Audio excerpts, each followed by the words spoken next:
Olá pessoal, eu sou Kátia Veríssimo, sócia proprietária da KV Consultoria em Serviços e estou também aqui na TV Relacionamento.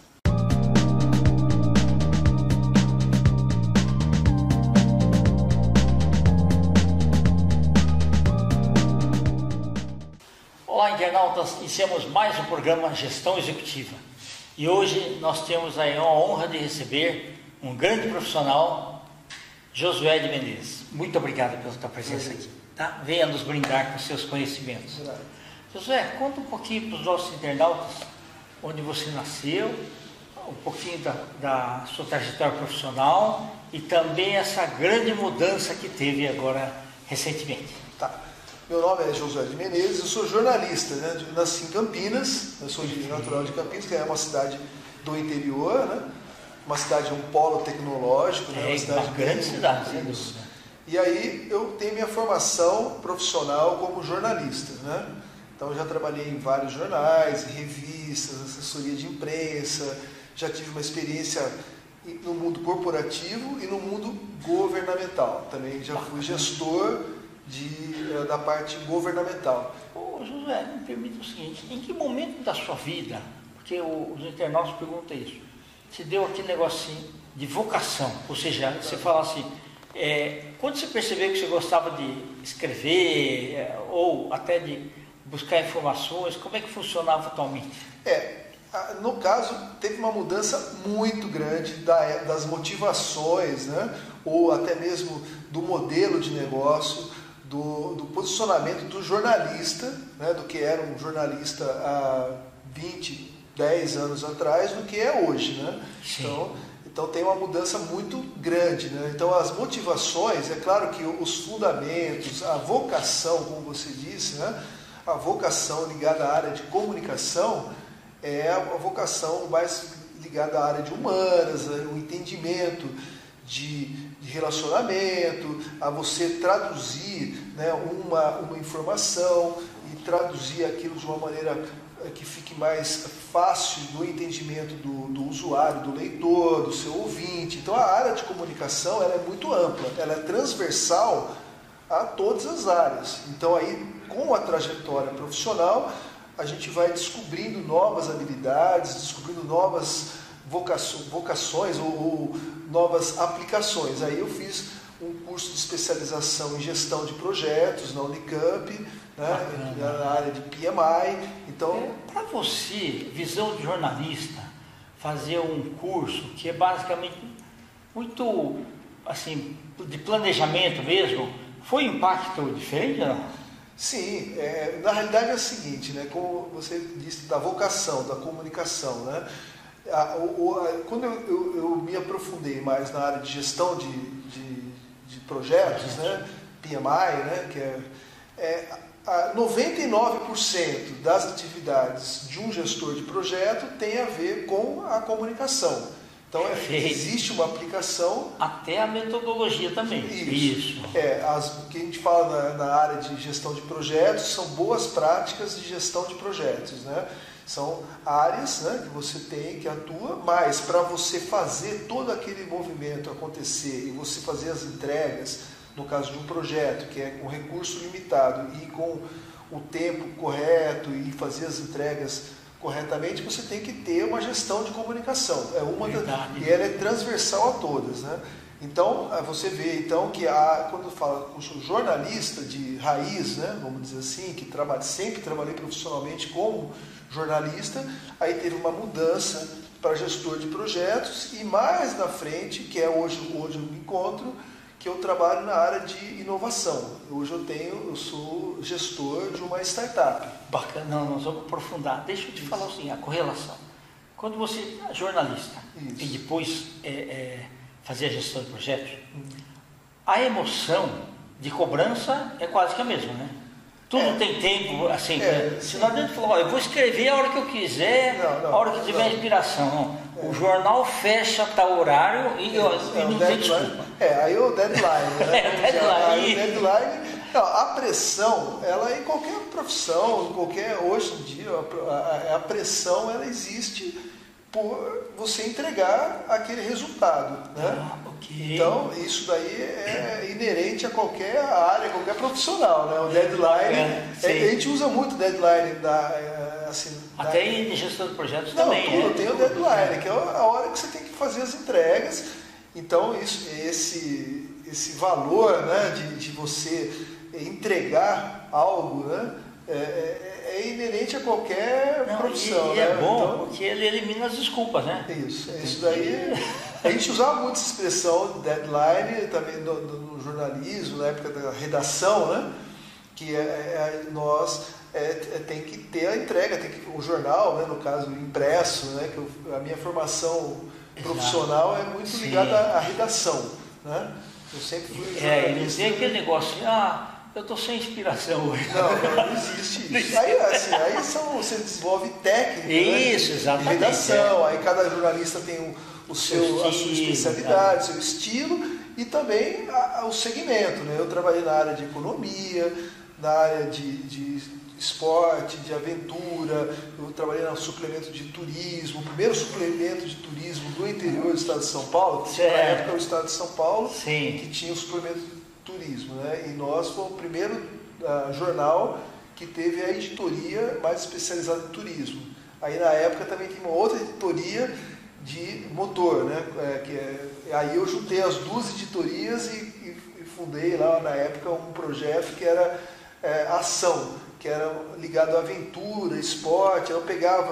A gente fazia teste, eu fazia teste de moto, de carro e juntei com a parte de aventura. Também era uma coisa nova na época, né? Que não é como é hoje, mais difundido, essa coisa do esporte, de aventura. Então, você vê que o profissional, né, de comunicação, a tendência, né, é uma especialização. Ele se especializar num tema para poder escrever com mais propriedade, né? Construir uma autoridade em cima de um tema mais direcionado. Então, eu também tive envolvido na área da política, também conheço. Então, a gente se torna assim, mais eclético, né? E hoje, né, novo desafio. Eu sou gestor de startup, né, que tem a ver com inovação, tem a ver com transformação digital, tem a ver com essa demanda que está hoje acontecendo, dos profissionais terem que se reinventar e esse momento de disrupção, né, de modelos de negócio. Então você vê no jornalismo os grandes veículos de comunicação tendo seus modelos de negócios ameaçados, né, em função da internet, que foi uma avalanche, né, com relação a essa horizontalidade, né, essa democratização da informação, né, que hoje você tem nas plataformas, nas redes sociais, e isso impactou muito no modelo de negócios dos grandes veículos de comunicação, né, que é onde eles ganham dinheiro, mantém a operação funcionando. Então, a gente vive num momento de transformação digital em todas as áreas profissionais. Você vê, mesmo na área da saúde, o médico tem que ter a telemedicina, já tem então, e hoje, né, dentro do mundo das startups, também tem os segmentos, né? Então, a minha startup Bairros Inteligentes, ela é no segmento de cidades, tem a ver com cidades inteligentes. Né? E aí, o Brasil, né, está hoje com um ordenamento jurídico que já está mais assim. O que eu estava fazendo há 5 ou 6 anos atrás, não existia ainda uma consolidação de modelo de negócio naquela época. Ok. Entendeu? Porque mesmo a startup, quando você fala startup, hoje, né, com o novo marco legal de startup que foi agora no final do ano passado, que consolidou esse conceito, né, de startup. Né? Então você tinha modelo dos Estados Unidos, mas no Brasil não existia uma consolidação desse modelo. Que legal. Entendeu? Para você foi uma novidade muito grande? É uma novidade diária, né? Porque quando você trabalha com inovação, né, você trabalha com modelos de negócio, com modelagem, né, o próprio também modelagem, você vai encontrando estratégias e formas de fazer as experimentações, né? Então, quando fala de bairros inteligentes, né, tem uma conexão direta com cidades inteligentes. Okay? E aí você abre um leque de opções muito grande, porque quando você fala de cidades inteligentes, você fala do eixo de eficiência energética, você fala de segurança, de transporte, mobilidade urbana. Então você abre um leque. Cada uma desses segmentos é uma aplicação. E dentro de cada segmento existem outras startups que também têm soluções para a melhora da eficiência. Josué, e o IoT, a internet das coisas, tem ajudado bastante, né? A internet das coisas também, em 2018... E vamos receber o 5G agora também. Isso. A internet das coisas, né, em 2018, foi feito um plano nacional de internet das coisas. Né? O Brasil também criou um plano, né, de internet das coisas. Aí criaram 4 eixos estratégicos, né? Cidades, agro, indústria e saúde. Isso é a política nacional. Então o Brasil hoje tem uma política nacional de IoT, que é a internet das coisas. Quando você fala internet das coisas, tem a ver com conectividade, com inteligência, né? Você tem sensores. Só que não existia um marco regulatório no Brasil. Então era uma projeção de cenário de tendência. Ok? Então, tudo que se falava de internet das coisas em 2018, 2019, ainda não existiam modelos de negócio aplicações tão de modelos de negócio. Então, era uma abstração. Agora, é coisa muito recente, né? Está tendo aplicações mais efetivas. Né? Então, a gente pode dar um exemplo de internet das coisas, uma aplicação. Vou dar um exemplo prático de conservador de vacinas. Agora que a gente passou esse período de pandemia, que tem uma demanda, uma necessidade de conservação de vacinas, então tem a demanda de você ter toda a cadeia, né, desde a produção da vacina, a conservação daquela vacina em ambiente para não perder a validade, não perder a eficiência, né? Você tem que ter os sensores para medir toda a cadeia até chegar no usuário, vamos dizer assim. Então é um exemplo de uma aplicação de internet das coisas, um sensor que mede a temperatura da vacina até chegar na farmácia. Então você tem aí um exemplo, dá um exemplo, né? Perfeito. Aí você tem nas casas. Nas casas você já tem mais, assim, vamos dizer, aplicação, né? Quando você entra na casa, a luz acende sozinha ou apaga, então aquelas são sensores. Então isso tem a ver com internet das coisas, né? Já é uma conexão, mas só que existem camadas, né? Você tem o Big Data, depois tem a inteligência artificial. Então, tudo isso daí são coisas muito novas, bacana, que estão abrindo também um campo muito grande de possibilidades de inovação, né? Outra coisa, por exemplo, a Sabesp já tem um IoT que vai fazer a medição, né, dos hidrômetros. Né? Isso. Só que isso tem um custo também, né? 10 mil pessoas serão dispensadas de fazer a leitura dos hidrômetros. Sim. Ou seja, elas têm que ser capacitadas para outras coisas também. Aí você entra num campo também de análises, né? Como toda tecnologia gera um impacto. Então você tem, por exemplo, a gente fala da industrial, né? Da primeira da indústria, né? Que teve aquele impacto também do sistema da indústria. Exato. Né? E agora a gente vai ter a quarta revolução industrial.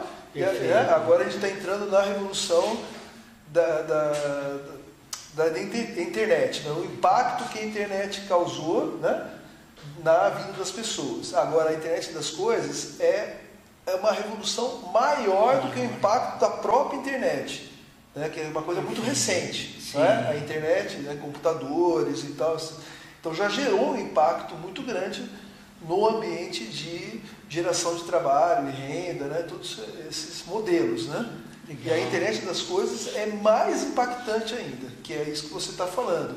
Ao mesmo tempo que causa uma ameaça muito grande, um impacto muito grande, gera também novas oportunidades. Então isso daí é uma coisa que a gente está vendo, como lidar com isso daí que você está falando. Então tem uma necessidade muito grande.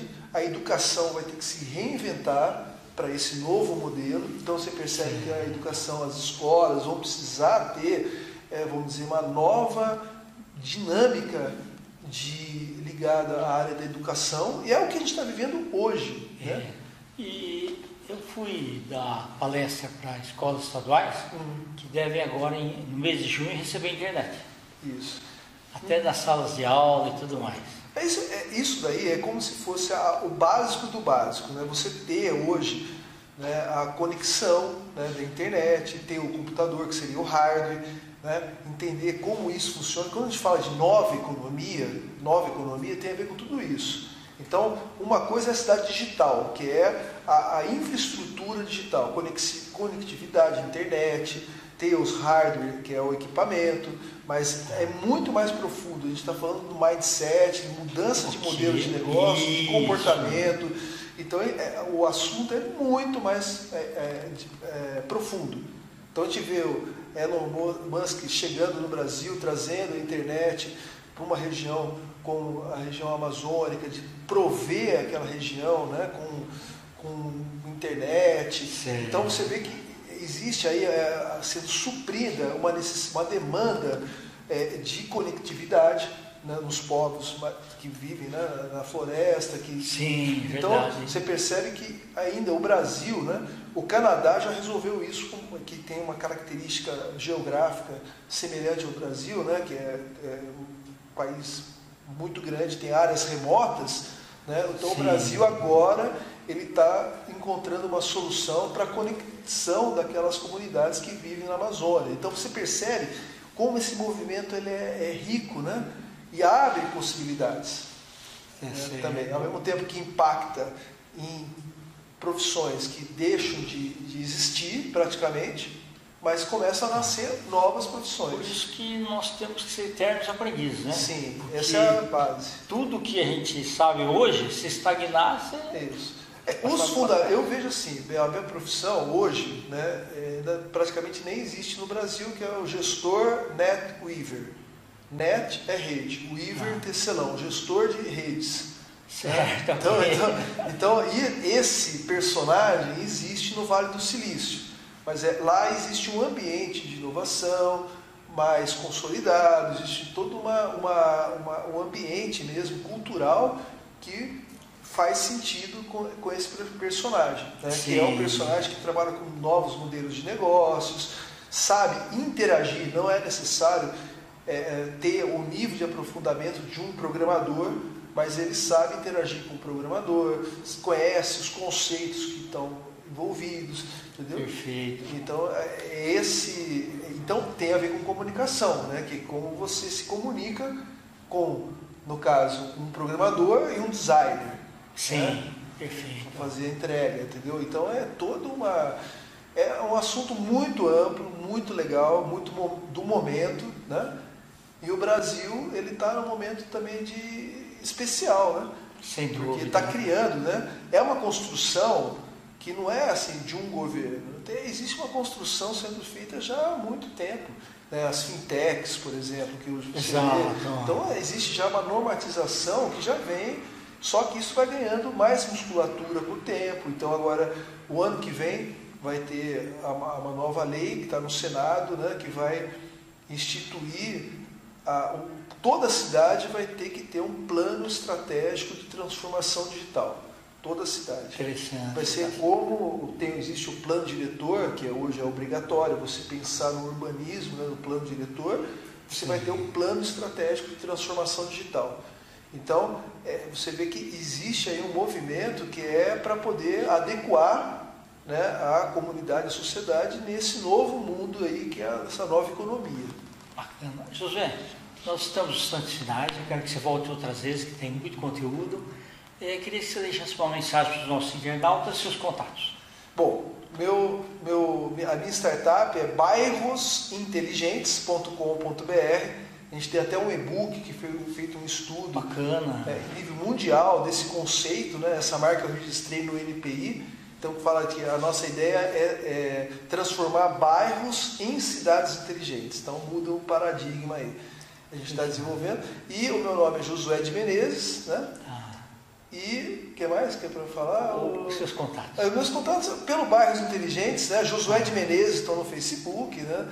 Enfim, e a gente eu moro em Campinas, estou mais ligado com o ecossistema de Campinas, que tem a Universidade Unicamp, tem a PUC, Perfeito. tem todo um movimento lá da região, né, do interior, né, do estado de São Paulo, mas que está conectado com essa rede assim mais ligada à inovação. Parabéns, meu amigo. Você é um homem que gosta de desafios, viu? Acho que sim. Volta outras vezes. Tá, grato. Eu que agradeço aí. Internautas, os agradecimentos então a esse fantástico profissional Josué de Menezes, nós finalizamos mais uma Gestão Executiva. Um grande abraço e até a próxima.